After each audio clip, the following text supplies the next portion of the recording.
Back in 2020, I decided to rewatch a show from my childhood. That show being Power Ranger Samurai!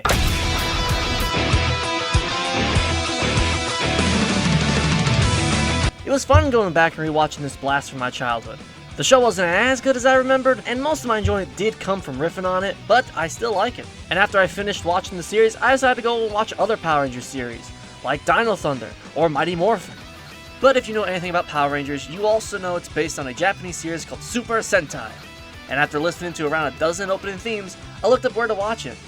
One of the places being a streaming service with ads known as Tubi. So, one account making later, I began watching Super Sentai, and the very first one I watched was... GOGOV is the 23rd entry in the Super Sentai series, produced by Toei, developed by, forgive me if I mispronounce these names, Junkai Takigami, and directed by Hijimi Konaka. It first aired back in February 21st, 1999. This show is about 5 siblings working together to fight an evil family of demons to save the Earth. I want to talk about it. So let's jump into the first 3 episodes of QQ Sentai GOGOV, starting with Episode 1, Rescue Soldiers, Rise Up! Before we get to the episode, let's talk about the opening. And this opening is pretty good. First, it starts by showing the solar system being lit on fire, then having the show's logo forming from a firefighter's helmet as the instrumentals kick in. Though the intro isn't anything special. We just see the main 5 doing tasks related to their respective roles in the rescue department, and we also see some clips from the show. But when it comes to the music, oh boy! This song never fails to pump me up, especially that last part. Save the earth, save the life.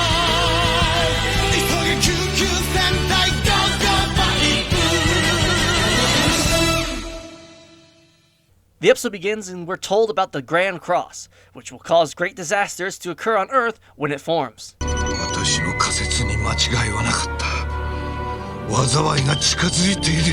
You live in Japan. A disaster happens every week. A meteorite lands and the emergency teams are sent to help. This is where we're first introduced to the main 5 of the show, starting with Mato Tatsumi, who's part of the fire department rescue squad, rescuing a person from a burdened building. Mato's played by Ryuichiyori Nishioaka. We then meet Nagare Tatsumi, who's part of the chemical extinguishing team, using an extinguisher he made to take care of a car fire.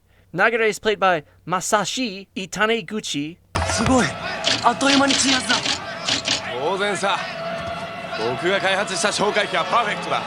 Then we see Sho Tatsumi, who's part of the fire department flying corps, piloting a helicopter around the fire to get video feed. Sho is played by Atsushi Harada.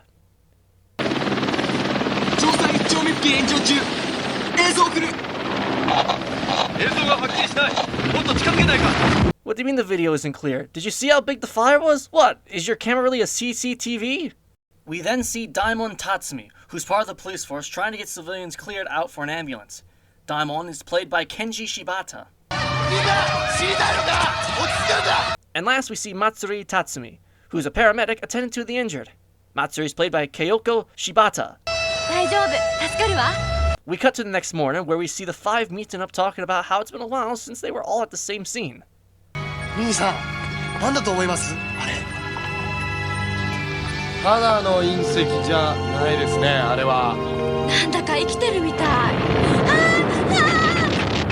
just had to say something. A giant fire rock monster emerges from the meteorite and begins to attack.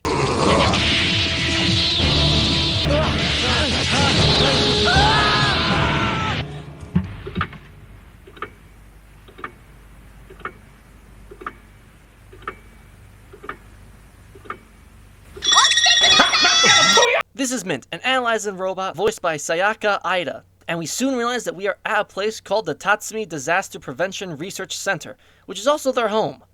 Also, is that the star David? We then get introduced to their dad, Professor Mondo Tatsumi, played by Mike Maki. Only you thought he died?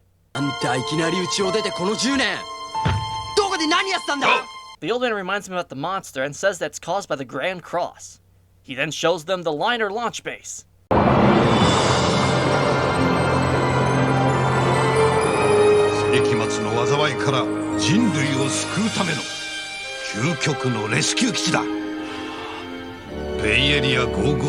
Wait, so the show is really called QQ Sentai 555? 10年全てをこの基地の完成のために注いできた。 Sure, the first 3 were spent trying to get milk, but still.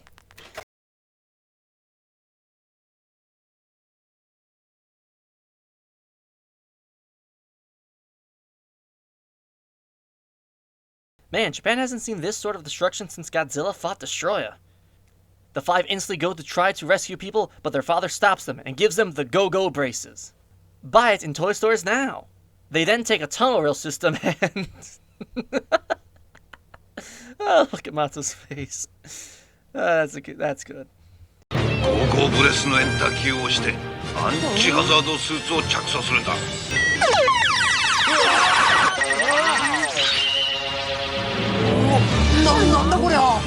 Let me just say these suits are at least in my top 5 when it comes to Super Sentai / Power Ranger suit designs, with the white pattern on top of each of their colored suits, to the belt and gloves, and best of all, their helmets. Not only is the white lines on it separating the visor and the helmet's color, but the visor shows a unique symbol on each suit, which is based on the symbol of their rescue department. Okay, I'm gonna be honest, I've heard this before, at least a couple times, but for the life of me, I don't know how true this is. So, don't quote me on this. I could be wrong.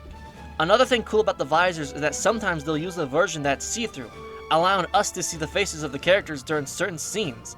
And that's kinda cool. They suit up and go into a train called the GO Liner, and this next part is just so cool. The railway emerging from the waters, showing the compartments linking up, and seeing it speed by everything, even a bullet train. Though, I don't know how safe it is for it to travel on the roads.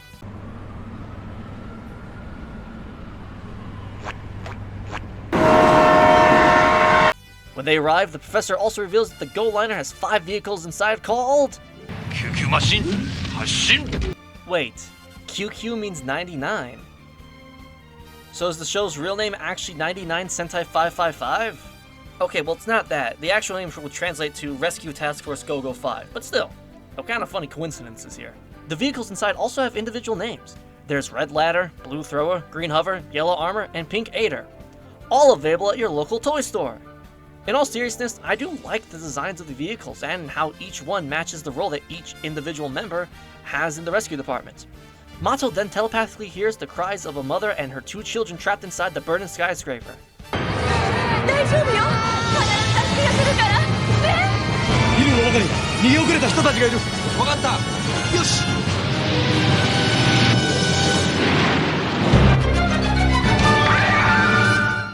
Oh yeah, the eye catches. Basically, these appear halfway through the episodes for the commercial breaks. You know how it goes. The ones in GOGOV 5 are simple, with the camera going into one of the members' visors to reveal the show's logo, and when we come back, it's a pose of the 5 pointing their blasters around them. The eye catch does change based on which member the episode is focused on, so that's kind of neat detail. They try to get into the building, but can't make it due to all the lava and rubble in the way. Luckily, the professor has a plan. Show! 中で大門祭りのメカをビクトリーウォーカーに合体させるんだ。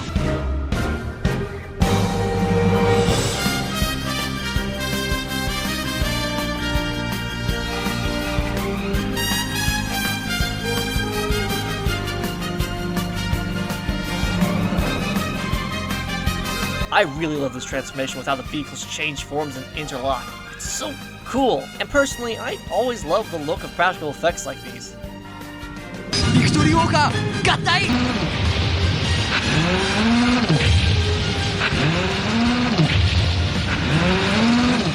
After using the walker's chemical sprayer, the path clears and Mato can get through.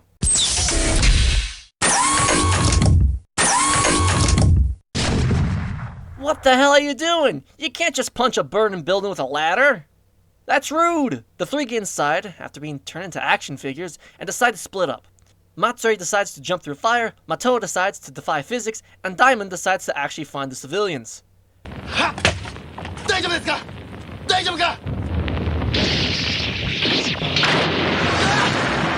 Dude, the show just started. Don't be the damsel in distress already. Mato goes to save them, but he can't get the door pried open. And even worse, the building's collapsing. I can't imagine why. Luckily, the professor has yet another machine up his sleeves. Available for purchase at your local toy stores. Okay, that's gonna be the last one.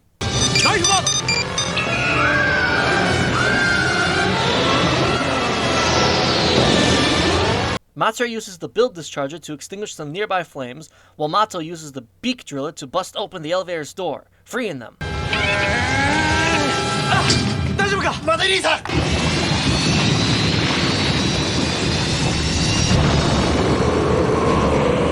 Oh yeah, the rock golem. Almost forgot about that. Best hightail it out of there. After getting the civilians to relative safety, Mato gets into the red ladder and tries to drive away, but gets trapped in the rubble from the destroyed building. Luckily, Sho gets Mato out of there by using Green Hover's magnetic grapple wires. Oh, you almost had it. You gotta be quicker than that. And now for the moment that everyone looks forward to in these shows. The Megazords! Okay, technically in Super Sentai they're not called Megazords, each one has its own unique name, but I'm just gonna refer to them as Megazords. Because calling them giant robos just isn't as cool, you know?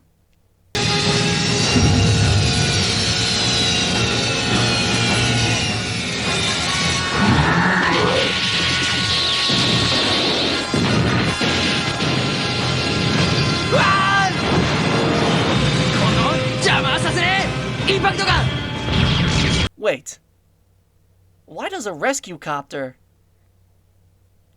have a gun?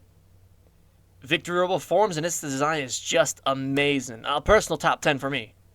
First off, I really like how you can still tell which vehicles formed which part of Victory Robo, which is my favorite aspect of the Megazords in general. And second, the bulk as well, making it look very strong and powerful, and just its overall tech look as well. And thirdly, the flashing lights on its chest, just a small detail I like. And as we hear the music start to swell up as Victory Robo marches forwards, you can't help but get excited in this moment.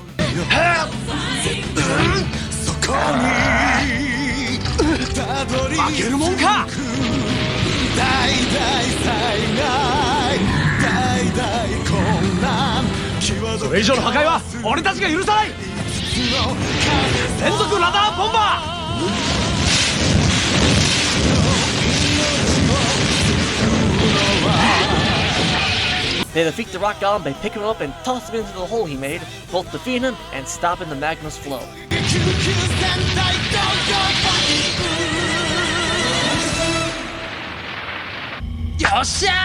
This was a pretty good first episode. We got introduced to our main heroes, and we got to see some great action scenes. And the practical effects look great overall. I believe this episode leaves a really good first impression on the audience. Anyways, time for the next episode. Episode 2, The Saima Family, Tornado Beast. The episode begins with a meteorite landing on Earth that then makes Dr. Wily's new lair? Actually, this is the Demon Palace Saima Paradico. What's a Paradico? Oh, it's supposed to be Paradiso. You know, that makes sense given the context. Here we get introduced to the main antagonist of the show, the 4 siblings of the Saima family. There's Zelfisa, the eldest son, played by Daki Nakamura. Kobolda, the second son, played by Kenji Nomura. Drop, the third son, voiced by Yuko Miyamura, who also plays Keiuku Hayase later. And Dennis, the only daughter, played by Kaya Hirasaiwa. There's also Pierre, a spellmaster who serves the Saima family, performing dark magic, played by Taki Matsuno. Basically, he's the one that summons the monsters our heroes fight. So, why are they attacking Earth? グランドクロス完成までに地上混乱と破壊に陥れねば。我らが母上大魔女グランディーヌ様をお招きするための絶対条件です。大魔女が降臨する聖地であるべきこの星を。Zelfisa hands Pierre a card containing one of his Sky Saima beasts for him to summon. Cut to Sho riding his bike furiously to the Tatsumi Disaster Prevention Research Center. You know what? I'll just call it their home from now on, you know? And he rushes in yelling for his dad. 親父なんてことしてくれたんだ。ショー兄ちゃんもやられたの？は？みんなもか？ Yeah, it turns out their father basically forced them to quit their jobs without them knowing. 岩石お化けを倒したあの科学力はすごいが、2度も3度もあんな化け物が出てくるわけはなし。 Nagare, you live in Japan. Even if it's not a rock monster, I'm certain some monster will appear. Understandably, they're pretty angry, and Sho's even willing to punch him. But Matsuri tries to bring the tensions down when suddenly their dad just walks in and just starts eating some miso soup. The old man turns the TV on and it shows us a news report of a Japanese pilot named Kyoko Hayase, who is piloting a space shuttle which is now returning. Also, it turns out Sho is friends with her. おいしょこの子はお前の友達じゃなかったかな迎えに行ってやったらどうなんだよ Damn kids throwing fish at my windows. Get off my property!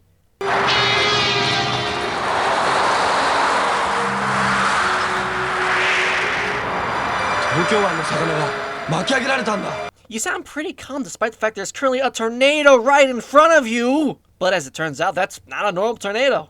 グランドクロスの災いはまだ終わってなかった Considering there's like 49 episodes left to go, I think you should have known that there would be more disasters. The five get into the rescue van and head over to Hachito City, where the tornado is at. Once they're there, they waste no time in evacuating the citizens in the area.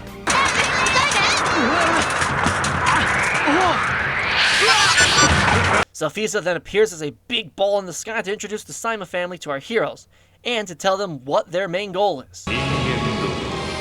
今日からお前たちの支配者となる天空にグランドクロスが完成する愛と平和に変わり破壊と恐怖がこの星を覆い尽くすであ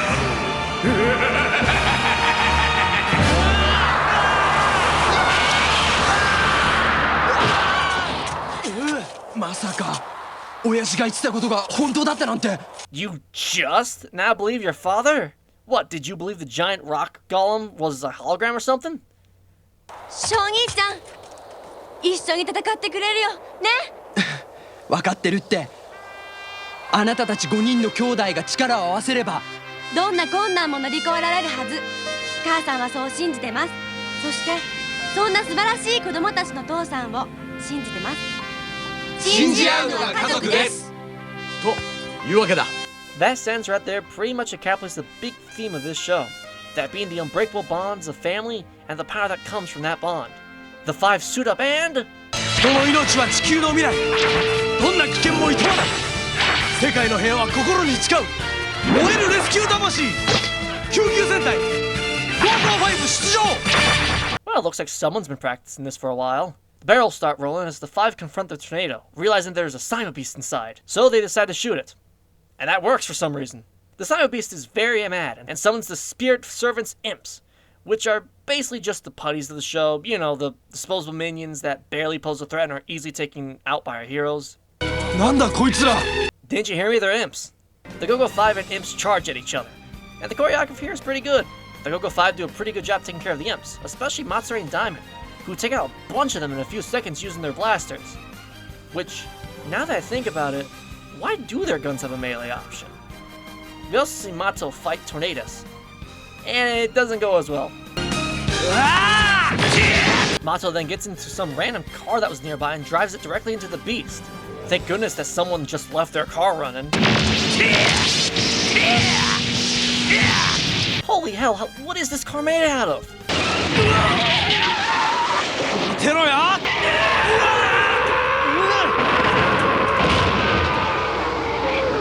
Don't worry guys, I'm okay. へざまみやがれ I love Japan sometimes. Tornadoes reveals he's not roadkill, however, and the five just shoot him, making him angry, as he busts out his ultimate technique, Spin Jitsu! Oh no, how are they going to defeat him now? Life bomb! Oh. Okay. Have tornadoes always been this weak to guns? But, as it turns out, the tornado ended up hitting the shuttle being piloted by Kyoko Hayase. You know, the pilot they mentioned earlier? And now the shuttle is out of control, and is going to crash. In order to save them, the old man and Mint launched the goal liner to the Five's location. Sho then uses the green hover to grab the shuttle and level it out, as Matsuri clears the road for a landing. ピンクエーダー内に緊急避難してください The citizens don't really care, do they? Stuff like this happens almost once a day. This is just part of their lives. Diamond gets the yellow armor into position so it can be used as the shuttle's makeshift landing gear, and what happens is a pretty intense rescue scene. It's actually kind of great.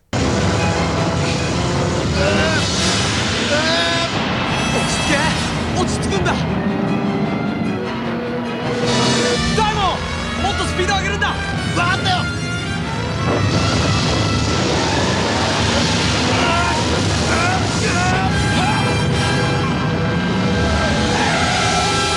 Mato grabs the shuttle and places it onto the floor.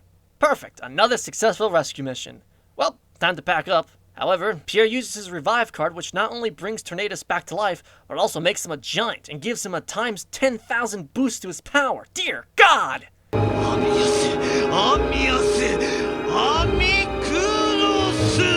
Tornadoes attacks our heroes, force them to fuse the 99 machines into Victory Robo. Oh no, he's using the power of Tornadoes, and Victory Robo doesn't have a gun to shoot him with. How are they going to...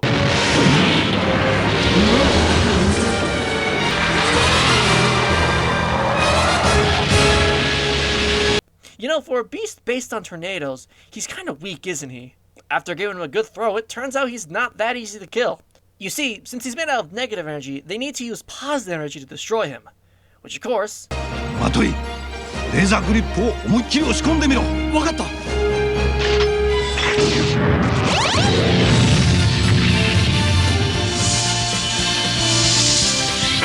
Yes! Yes! If there's anything that I love, it's giant robots with giant swords. Victory Prominence! Look at that! That's so cool!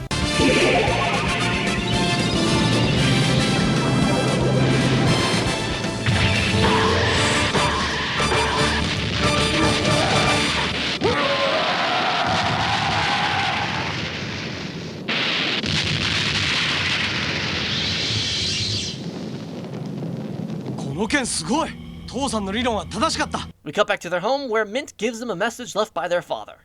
よくやった。みんな、私の装備はすごいだろう。ああ、いい気なもんだぜ。続きがあります。祭り、今朝の味噌汁うまかったぞ。ただ母さんの味にはもう少しかもな。以上。 This episode is pretty good and very fun, and it also helps establish an element the future episodes are going to use. That being the fight and a Cyber Beast while also having to rescue someone, which later will make for some pretty compelling episodes down the road. Now it's time for the third and last episode I'll be talking about, Episode 3, Explosive Bonds. We cut to the Simon family's lair as Zelfiza talks about the GOGOV getting in their way. This is when Denise says they need a good plan. Go figure. Zelfiza allows it, and Denise gives Pierre one of her water-based beast cards to summon.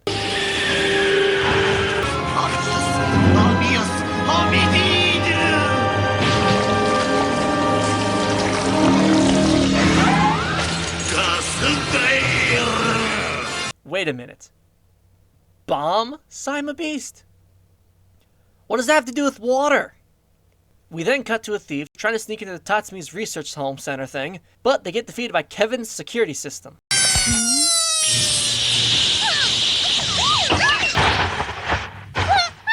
流れ兄さんのガードシステムなかなかいけますよ。実験成功。 Wait a minute. Were you two just gonna wait all day until a thief randomly decided to walk in? Well, it doesn't matter anyways, cause that's not even a thief. It's actually Kyoko. She came by so that she can say thank you for them rescuing her, and also to ask them about being the GOGOV. Why she felt it was necessary to sneak in is anyone's guess. We are then given a quick recap of how they became the GOGOV, in case anyone missed the first episode. 緊急通報！緊急通報！かわいい！ねえ、何これ？ Listen, you can give head pats to Mint later. Right now there's an emergency, so get out. Cut to Gascal summoning explosive balls. Jesus! The five mobilize to where the Cyber Beast is at. With Nagare extinguishing the flames, Matsure and Sho evacuating civilians, and Diamond and Mato going to rescue people trapped underground. Phew! Thank God the entrance was giant vehicle-sized. Mato and Diamond rescue the people and drop... Oh, that poor person's car! Oh, I love practical effects. Anyways, yeah, the people are rescued and sent to the hospital, and they celebrate a job well done. ざっとこんなもんかな。調子に乗りすぎだっつーの。お前たちがGOGOV。 No, they're Lightspeed Rescue. Who else do you think they are? The imps grab our heroes as Gascal rolls out. やつを追うんだ。オッケー、兄さん。やつはあの中だ。追い詰めたね、兄さん。 Unless he tricked you in some way. 罠にはまったのはお前たちだ。 Oh.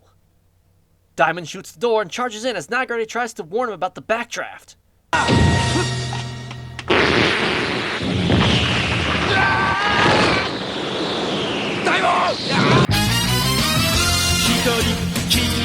Surprisingly enough, they somehow survive this. Though Diamond is incapacitated, but considering the alternatives, that's not that bad. The others arrive and Mato blames Nagare for what happened to Diamond, and as we get a flashback to an event in their childhood about something similar. Transition to their home as Diamond is recovering from the injury as Mato continues to scold Nagare.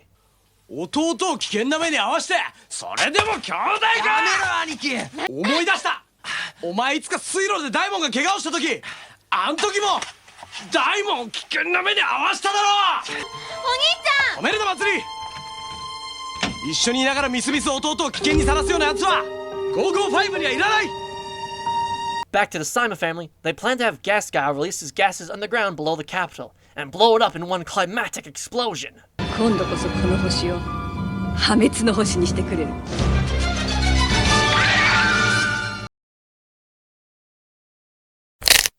This is my car, and it got over 1,000 horsepower.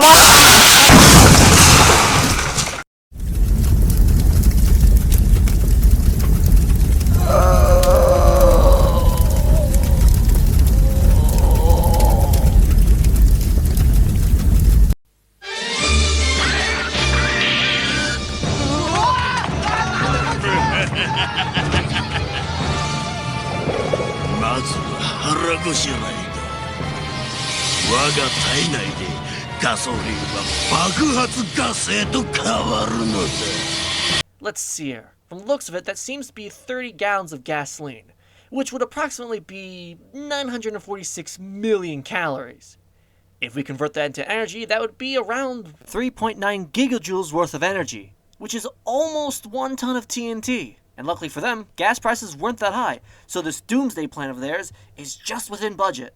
The old man warns the others about the Sino Beast's return.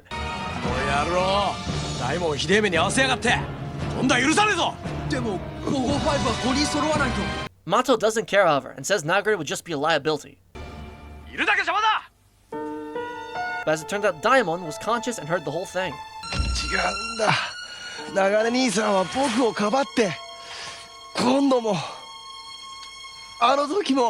We then get a flashback to when they were kids and find out what happened all those years ago. Turns out Nagare and Diamond were fishing when Diamond started to fish in a dangerous spot.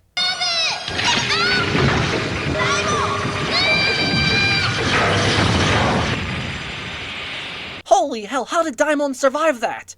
Did you see how big that was? Diamond shouldn't have a head anymore. Just how durable is he? Diamond takes the fish bait Nagare gave him back then and says it's all his fault. Cut the gas guy as he's about to blow up the capital, but the remaining 3 show up to stop him. However, there's just one problem.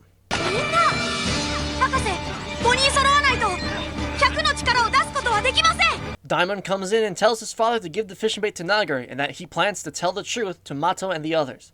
But before that, Mint shows him a new vehicle to use.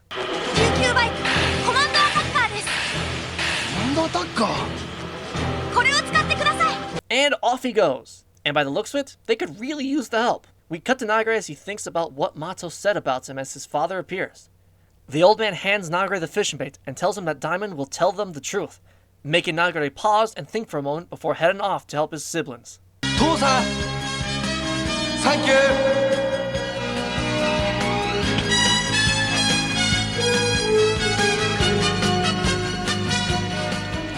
俺のいない間にいろんなことがあったってわけか。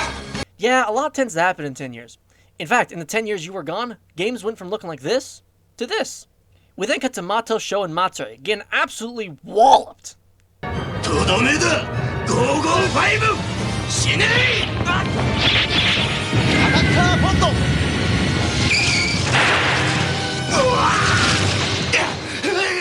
Damon frees them and tells Mato that it isn't Nagare's fault. But Nagare then shows up and says that he is still at fault. マトイ兄さんの言う通り、俺がついてながら大門に怪我をさせたんだ。全ては殴ってでも止めなかった俺の責任なんだ。A little extreme, but it does make Mato realize that Nagare cares for his brother. He walks up and scolds him for being late. 俺たちが5人揃わなきゃ力を発揮できないのはお前が一番分かってんだろ? Aren't you kind of responsible for that, though? Nevertheless, their familiar bonds are repaired and they unite to become the GOGOV again. Nagare face grabs Gascal and gives him the gay Bowser maneuver, show Matsuri and Diamond, then tie him up with rope and shoot him a bunch, and then Mato and Nagare shoot him more and then run into him with the command attack.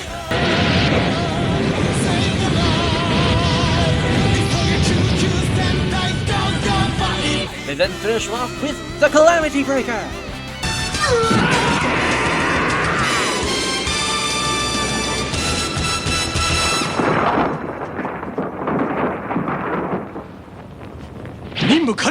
Of course, this being Super Sentai, we need to end things off with a fight between a giant monster and a giant robot.